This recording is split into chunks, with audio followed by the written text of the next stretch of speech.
Good evening, sports fans. Welcome to the basketball portion of this ghostly episode. I'm Max Sacco, and I'm joined by the one, the only, JJ Beale. JJ, thank you for joining me today. Thanks for having me, Max. So, JJ, you and I obviously come from different parts of the country. You from the East Coast, I'm from the Midwest. So just to get to know you a bit, what's your favorite basketball team and why? My favorite basketball team is the Boston Celtics. My mom grew up in Boston, so I've been born and bred Boston. Patriots, Red Sox, whole 9 yards. All right. Chicago fan, Chicago diehard. Mom grew up in the city of Chicago, so got to root for my Bulls here. Chicago Bulls, Michael Jordan, Scottie Pippen, Dennis Rodman. The other great players from that team, I'd say really one of the best franchise in the history of the NBA. I'm sorry you didn't get to see them win a title. It's okay. I'm sorry that, your franchise likes to say that you're the best team, and I'd say 15 of your titles came when there were 6 NBA teams. That's right, no response. But, JJ, there's a lot of talk about today with the NBA. We're talking about the past. Let's look at the future here. Who do you think the number one pick is in this NBA draft? Let's jump right into the big question. All right, well, through all the mock drafts I've been looking at, the consensus number one pick seems to be Anthony Edwards, the guard out of UGA. The guy's a physical specimen. He's been getting player comps to Oladipo and Harden, and I think he would perfectly complement the Timberwolves. I completely agree with that. I think he's that piece they need here. I think if you're Minnesota, though, you do need to open up and look at some trades here. Minnesota does already have Karl Anthony Towns. If you're Minnesota, I think you look at a trade with another team in the top 5 like Charlotte. I think Charlotte has the pieces there. They have a couple role players you could use in Minnesota. They have a couple picks as well. You can go later in the draft. If you use those Charlotte picks, I think that's what you need to do if you're Minnesota, because you get extra picks, extra players. Maybe you don't get the guy you want, but you already have Karl Anthony Towns who you're building around. Give him a couple extra pieces. I think Minnesota becomes a contender. But I agree with you. He is the number one overall pick.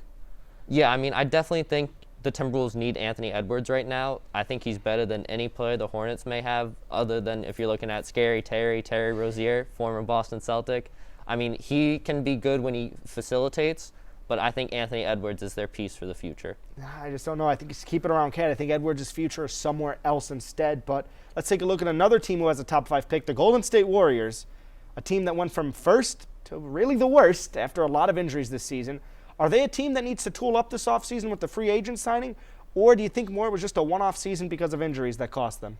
I definitely think that Warriors team was ravaged by injuries last year. The play that really summed up their season was Draymond going out on the fast break, throwing up a lob, and then it hit off the rim and rolled out of bounds. And Steph and Clay were just on the bench laughing at him because they knew that they were hurt this year, but they're going to be back this year. And I think they're going to be an elite team this year. I agree with you. I think they'll be a better team this year, but I think they need that one key signing, and that signing is at the center position. Andrew Bogut was good a little bit at that first title run. There hasn't just been a good center since then, and even then Andrew Bogut's pushing it. It's like Bill Cartwright for the 90s Bulls. Cool, on paper it looks like a nice signing. Cartwright already proved himself with the Knicks. Bogut had proved himself in Milwaukee.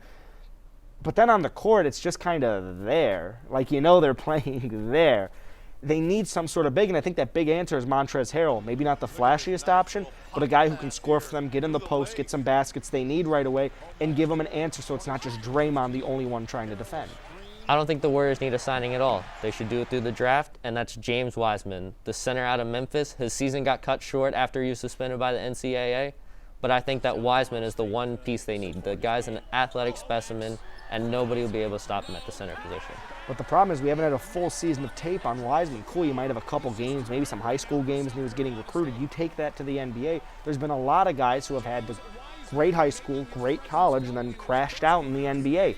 Wiseman might be that. He might not. We don't know. If you're Golden State, if you pick him, you don't know what you're about to get into. You could have a project piece that everyone thought wouldn't be a project, or you could have a gem in the rough. I think he's going to fall on the project side, and I think they need that instant answer with Montrezl Harrell at their big position. But let's look at the team across town before we keep arguing about the Golden State Warriors. The LA Clippers, I think we can easily say, had the most disappointing season, disappointing bubble, anything disappointing give to the Clippers, except maybe for the worst team in the league. Still belongs to the New York Knicks there. But for the LA Clippers, if you're them, you have the new coach in Ty Lue.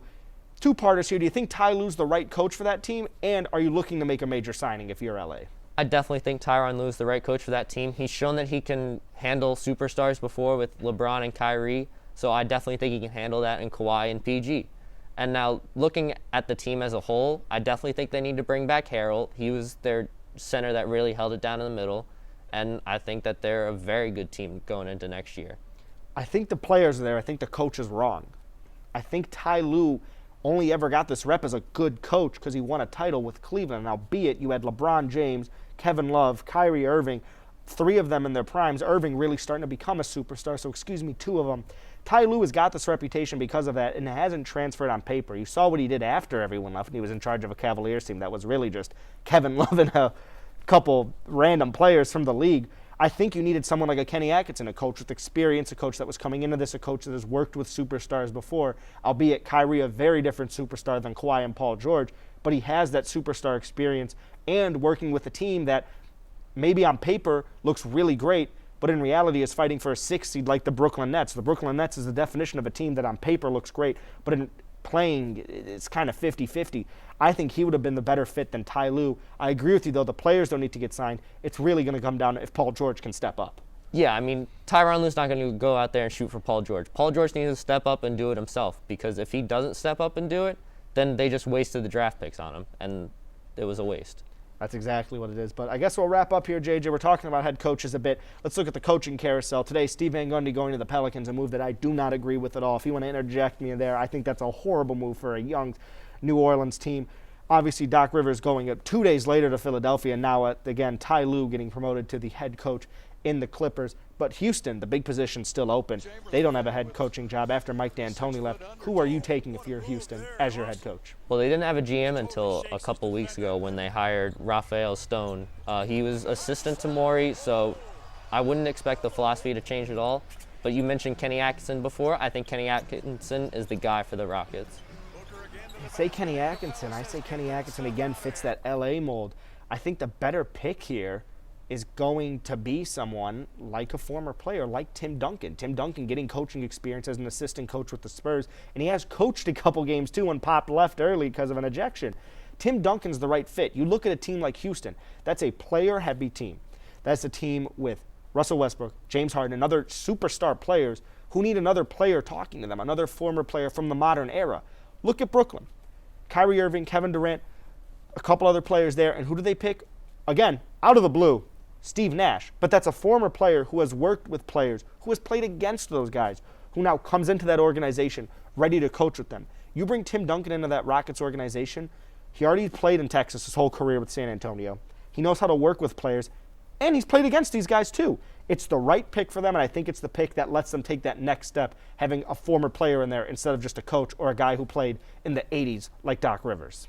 Yeah, I definitely think Stone can pick a direction. He can either go with the sure thing in Kenny Atkinson, or he can take a swing on a player that hasn't been a coach before. I mean, you have Allen Iverson, Ray Allen, a lot of guys who recently retired that are looking to get back into the league. Did you just say Allen Iverson? When he's done crossing people up in the big three, he can come and coach for the Rockets anytime, if I was the GM.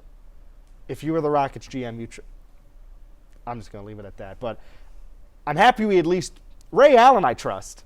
I agree with you on Ray Allen. I think that's a smart pick, but AI just kind of threw that point into a loop. But that's all the time we have for this Supernatural segment. A big thank you to my wonderful co-host, JJ Beale. I'm Max Sacco, but don't leave just yet. There's more Spooky Sports Beat after this break.